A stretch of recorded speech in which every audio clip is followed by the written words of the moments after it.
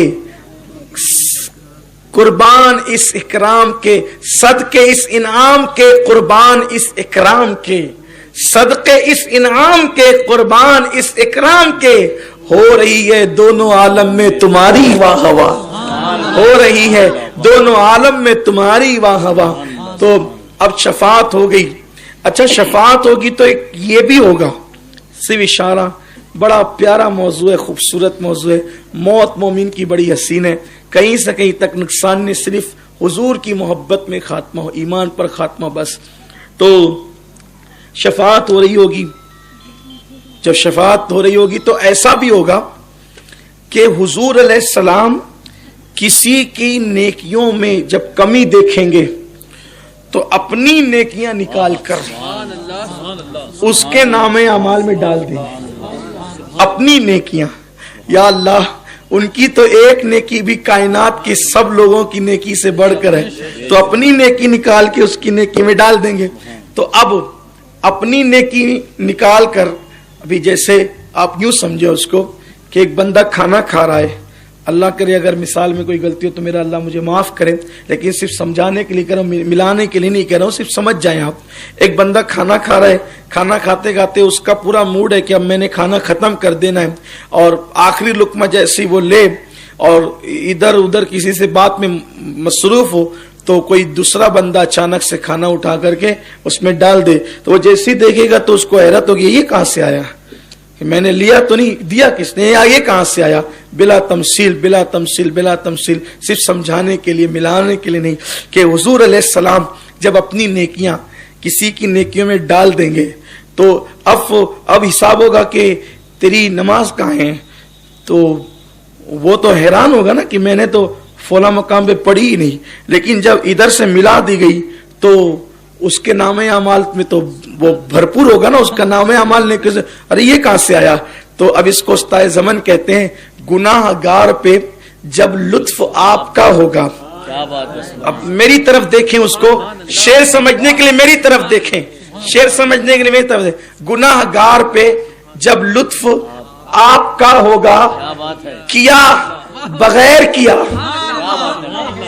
جو گناہ کیے تھے سب ختم، کیونکہ حضور نے جو اپنی نیکیاں ڈال دی ہے، ہائے ہائے، حضور نے جو اپنی نیکیاں ڈال دی ہے، کیا جو گناہ کیے تھے بغیر کیا، بے کیا ہوگا، کیا بغیر کیا، گناہ گار پہ جب لطف آپ کا ہوگا، لطف آپ کا ہوگا، جس پہ لطف ہوگا، گناہ گار پہ جب لطف آپ کا ہوگا، ان پہ لطف کیسے ہوگا جو نبی کو اپنی طرح کہہ کے گالیاں دیتے ہیں، ان پہ لطف کیسے ہوگا جو لوگوں کو رسول اللہ سے دور کرتے ہیں، ان پہ لطف کیسے ہوگا جو نبی پاک کے علم کا انکار کرتے ہیں، ان پہ لطف کیسے ہوگا، لطف تو ان پہ ہوگا جو یہاں نبی کی میلاد کرتے تھے، نبی پہ مر مٹتے تھے، نبی کی محفلیں سجاتے تھے، نبی پاک پہ درود پڑھتے تھے، نبی پاک کی محبت میں خود سرشار رہتے تھے، اولاد کو نبی پاک کی محبت سکھاتے تھے۔ تو گناہ گار پہ جب لطف آپ کا ہوگا، کیا بغیر کیا، جو گناہ کیے تھے بغیر کیا، بے کیا ہوگا، اور جو نیکی نہیں کی تھی وہ بھی کی ہوگی، اس لیے کہ رسول اللہ نے اپنی نیکی کا صدقہ اس کو عطا کر دیا ہوگا۔ کیا بغیر کیا بے کیا ہوگا. اور اختتام پر چلتے ہوئے اب انہی کی نسبت سے پھر یہ بھی ہوگا کہ کہتے ہیں کہ غلام ان کی عنایت سے چین میں ہوں گے, غلام ان کی عنایت سے چین میں ہوں گے, عدو حضور کا آفت میں مبتلا ہوگا, اور میں ان کے در کا بھکاری ہوں, میں ان کے در کا بھکاری ہوں, فضل مولا سے حسن فقیر کا جنت میں بسترا ہوگا. اب محشر سے نکلے جنت میں جانے کی بات آئی. اچھا, جب میدان محشر ہی میں ہوں گے, میدان محشر ہی میں ہوں گے تو ایک نظارہ اور ہوگا کہ حضور علیہ السلام میدان محشر میں اپنے پیاسے امتیوں کو اپنے ہاتھوں سے جام بھر بھر کے پلا رہے ہوں گے. یہ ہے میدان محشر, یہ ہے سب. مگر ایک بات بتاؤں, آپ کہیں گے حضور کے ہاتھ سے جام کوثر بھی چاہیے, چاہیے کہ نہیں چاہیے؟ کتنے لوگوں کو چاہیے اب ذرا مجھے بتائیں. کوثر چاہیے, ہاتھ نیچے کریں. جنت چاہیے, بوٹا جس کو چاہیے بس وہی ٹھیک ہے. حضور کا دیدار چاہیے, ٹھیک ہے. اللہ کا دیدار چاہیے. یہ سب ملے گا کب؟ سب ملے, اس کے لیے مرنا پڑے گا. کیا بات ہے, کیا بات ہے, سبحان اللہ. اس کے لیے, اور آپ مرنا چاہتے نہیں. اب ایک پل ہے, ادھر اتنی نعمتیں ہیں, ادھر کچھ نہیں ہے. اب جب تک یہ پل پار کرنے کی ہمت نہیں کرو گے اس وقت تک یہ نعمتیں نہیں ملے گی. اسی پل کو موت کہتے ہیں. اب اپنے اندر ہمت پیدا کرو وہ پل پار کرنے کی, اور وہ پل جو ہے کوئی نقصان دہ پل نہیں ہے. وہ پل جو ہے کوئی نقصان, دیکھو یہ جو اس پار ہے نا, اس پار کی جو دنیا ہے, جنت میں داخل ہونے سے پہلے, جنت میں سفر کرانے سے پہلے میں آپ کو یہ بات بتا دوں, اس پار کی جو دنیا ہے یہ خواب ہے. کیا ہے؟ خواب. اس پار کی دنیا حقیقت ہے. لیکن خواب دیکھنے والے کے سامنے حقیقت ہمیشہ پوشیدہ رہتی ہے.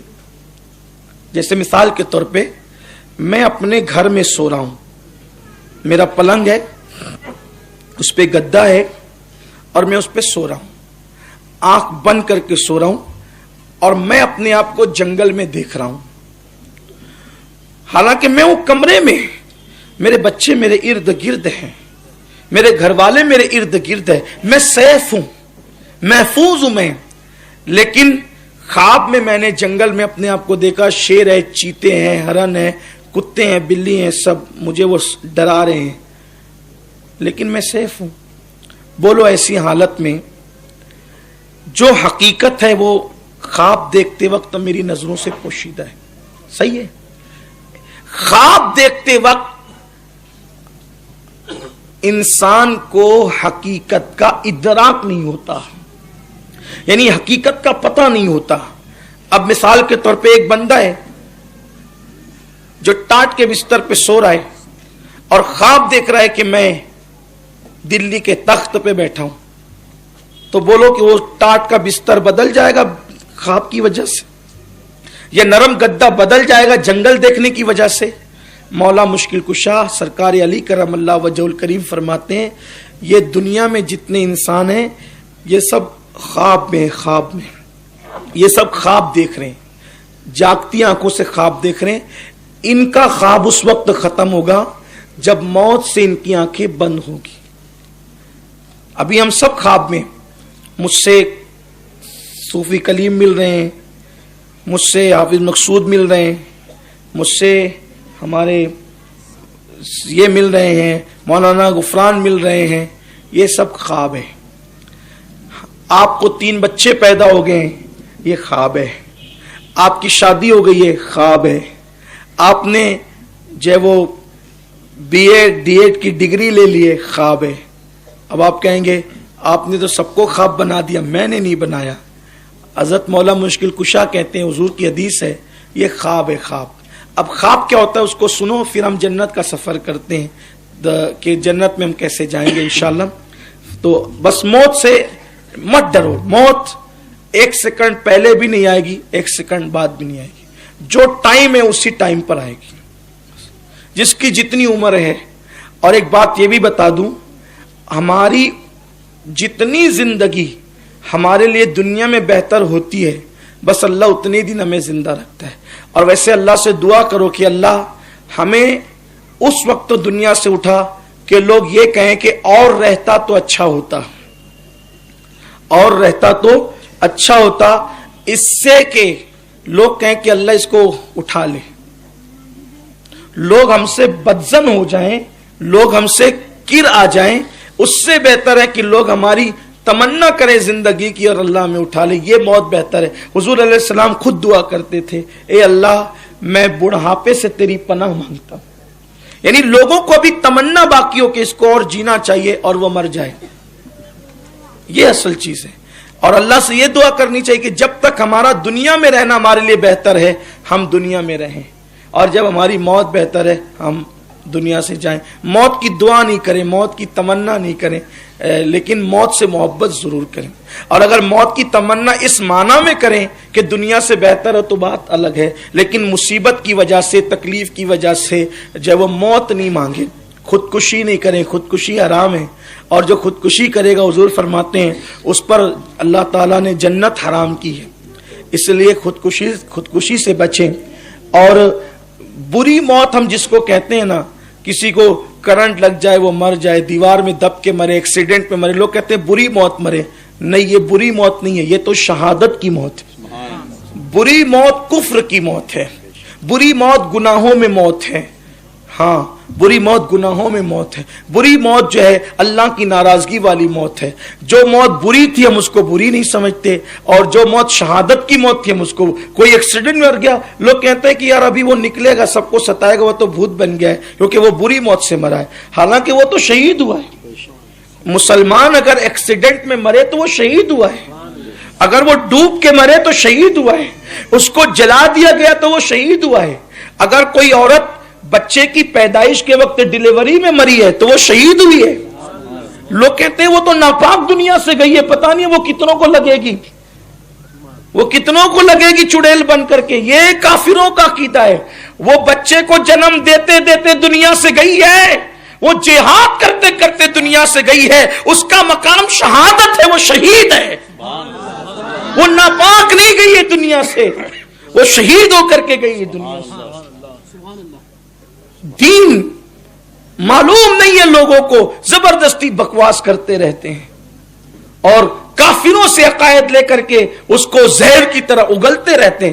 نہیں سیکھتے ہیں دین اور بکواس کر کے اپنی بھی آخرت خراب کرتے ہیں، لوگوں کی بھی آخرت خراب کرتے ہیں.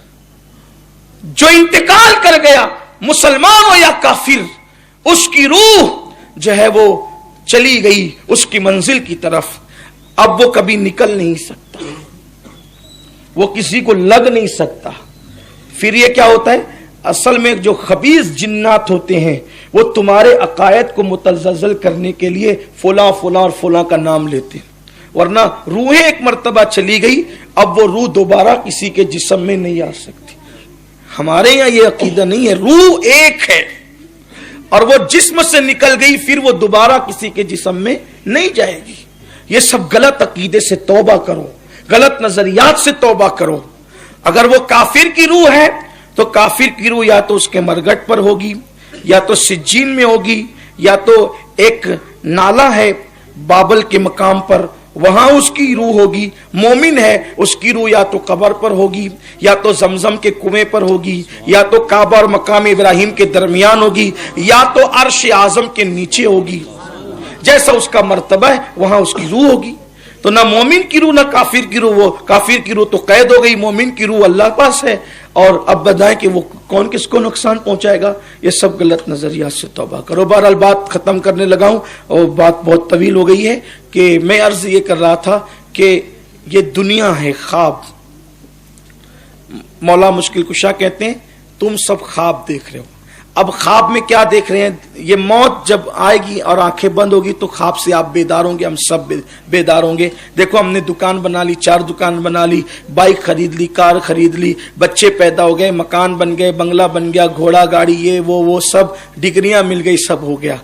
یہ بالکل ایسے ہی ہے کہ جیسے ایک بندہ بھوکا ہے, اس کے گھر میں کھانے کو نہیں ہے, اس کے ڈبے بجنے لگے, اس کی بیوی سے اس کا جھگڑا ہوا, ٹینشن میں وہ ٹاٹ کے بستر پہ لیٹا, لیٹنے کے بعد اچانک اس کی آنکھ لگی تو اس نے خواب دیکھا. خواب کیا دیکھا کہ میں لندن کا بادشاہ بن گیا, میں نے 1000 ایروپلین خرید لیا, میں نے جو ہے وہ اتنے ہیرے خریدا, جواہرات خریدا, اتنے عطر کے شاپ خریدا, اتنے مال خریدا, یہ خریدا. خوب خواب میں بیچارہ خوش ہے, یہ خریدا. پھر ایک کی بجائے 4 بیویوں سے نکاح کیا, پھر ہر ایک بیوی کو 5 بیٹے پیدا ہوئے. میرا گھر بالکل گجگجا رہا ہے بچوں سے, یہ ہے وہ ہے, اور میں سب خوب مزے لے کر میز کرسی پہ بیٹھ کے کھانا کھا رہا ہوں. ایسے میں مست یہ سو رہا تھا, اور اس کی بیوی جو تھوڑی دیر پہلے جس سے جھگڑا ہوا تھا وہ آگے اٹھائی, چلو اٹھو بہت سو چکے.